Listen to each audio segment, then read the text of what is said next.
Hi, Baillor. Welcome to 10 by 6. Hello, hi there. How are you? I'm very well, thank you.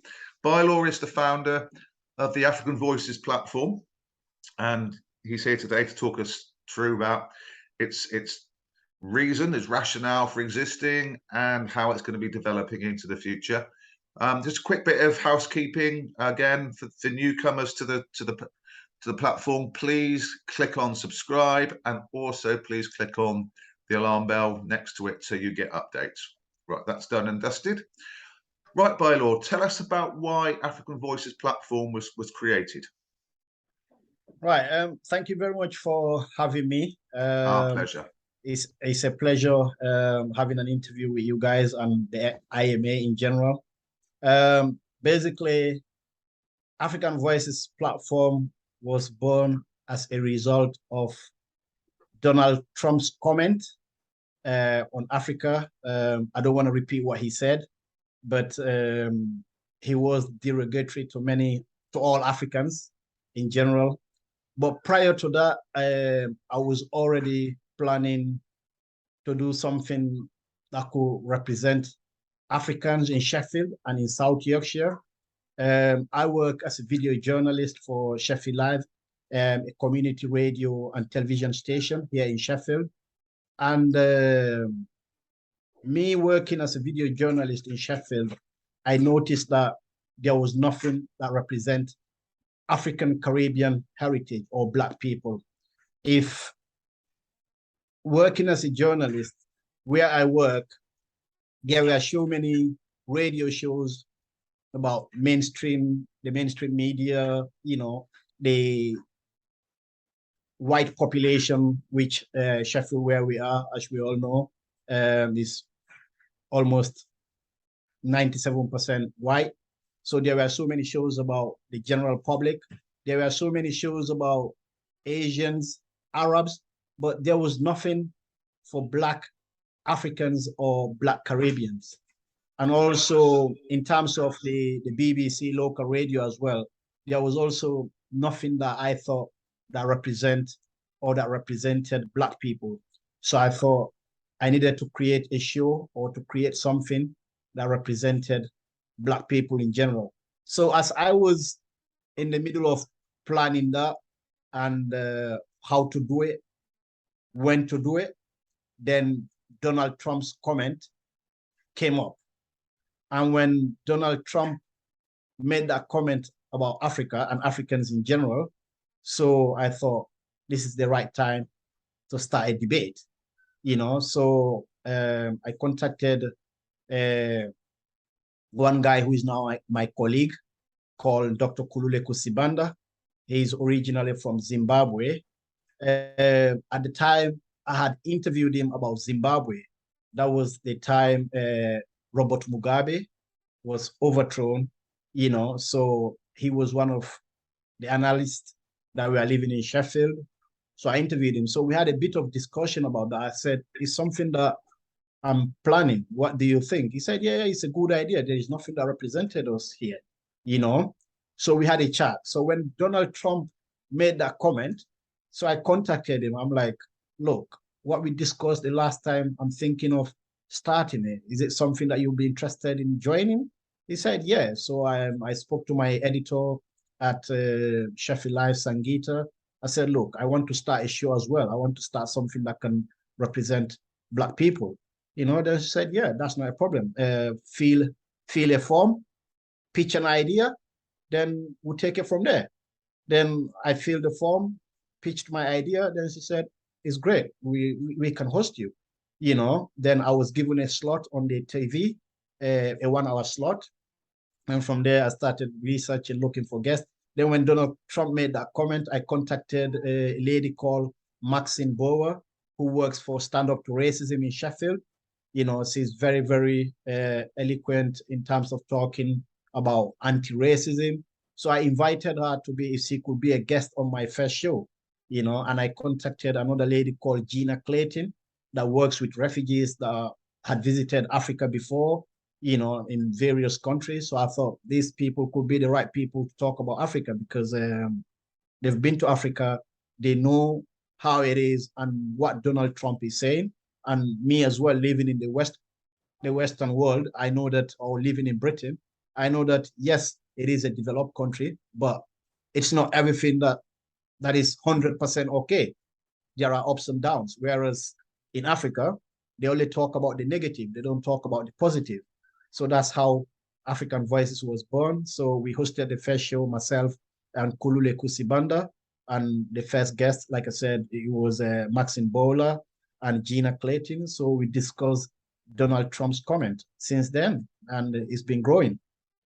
Oh, it's absolutely amazing, Baillor. I mean, listening to the genesis and the history of how it's evolved to this point, it's absolutely fabulous. And I think you've done an amazing job. What can you identify specific successes that you've had since you launched? Yes, indeed. We've had so many, but to mention few, since we officially launched, or we were registered in 2018, we created it to be a CIC, something that represents the community not-for-profit. So since then, during the pandemic, African Voices became like a hub for the Africans living in Sheffield and the Caribbeans, where we were able to disseminate information locally and also nationally in terms of COVID information. We were able to be part of a BAME community hub, which many Africans and many people from other countries used to think COVID is a myth. So we were one of those organizations that were distributing information to the BAME community in Sheffield or in South Yorkshire in general, where we were telling them about COVID is real and what to do. So when the council was kind of like trying to reach to people, we were one of those organizations that were kind of like mapping out and also signposting people that were vulnerable, and also liaising between the council and the African Caribbean communities and other BAME organizations or BAME communities in Sheffield. So we work hand in hand with the council and other voluntary organizations during COVID to distribute those information to let people know COVID is real. And also when the vaccine came out, we were also one of those groups that were distributing information, inviting people on our show, like how do you call him? What's his name? I forgot it. The head of health department in Sheffield. There is a word that they call them. Don't worry too much about his name. That's not a problem. Those that give medical advice. Yes. Those people that used to appear on TV all the time telling us about COVID. This is how, this is what we need to do. This is what we don't need to do. So we used to invite him regularly on our show to discuss how COVID was affecting people in Sheffield, how BAME communities were being affected, the areas that were being affected, and the resources that were available. We used to also invite doctors or medical experts and university lecturers to talk about COVID. And since then also, we've been hosting any organizations or people that are involved with African Caribbean communities, anything that they're talking, being it good or bad, that is affecting Africans in general. So we tend to invite them on our show, so to talk about it, to highlight some of the issues, of course, but also some of what is not usually talked about, the achievement of Black people or the achievement of BAME communities, know. So we tend to cover those stories that mainstream media don't tend to cover at all. No. And that leads us wonderfully into that last question about how you see yourselves transitioning and moving into the future, because you've obviously identified COVID as something that obviously embraced the whole nation, but obviously you talk about the suspicion amongst certain groups of people and certain individuals, which we won't go into now, but obviously for various reasons as to why they didn't trust the establishment and they didn't trust some of the messages that were coming down from above. But you can now build on that in terms of going into a whole range of other places purely because you've managed to create an audience and educate that audience and potentially save lives. Yes, indeed. Yeah. Since then, like I said, we've been moving forward as well, and we've been collaborating with other African countries, like journalists from abroad, like in Sierra Leone, Guinea. Now AVP, we've got 5 staff members. I am from Sierra Leone and West Africa, originally, and my colleague Chiwe Chihana, she's originally from Zambia, and we've got Enoch Karimba from Rwanda, and we've got Dr. Kulule Kusibanda from Zimbabwe, and Ishmael from the Gambia. So basically, we've got a representation of West Africa, South Africa, and Eastern Africa, so which gave us that unique to build an audience of all those regions, and we've also managed to get freelancers to collaborate with other organizations in Sierra Leone and Guinea, and also in Zambia. And most recently as well, we've partnered with Sheffield University to launch an anti-racist hub in the university called the Center for Equity Hub. So basically that hub, what it does is to stop anything racist within the institution, to reduce the racial disparities in the institution, things that block BAME communities to achieve within the university. So we are partnering with them to give postgraduate student work experience, in the media.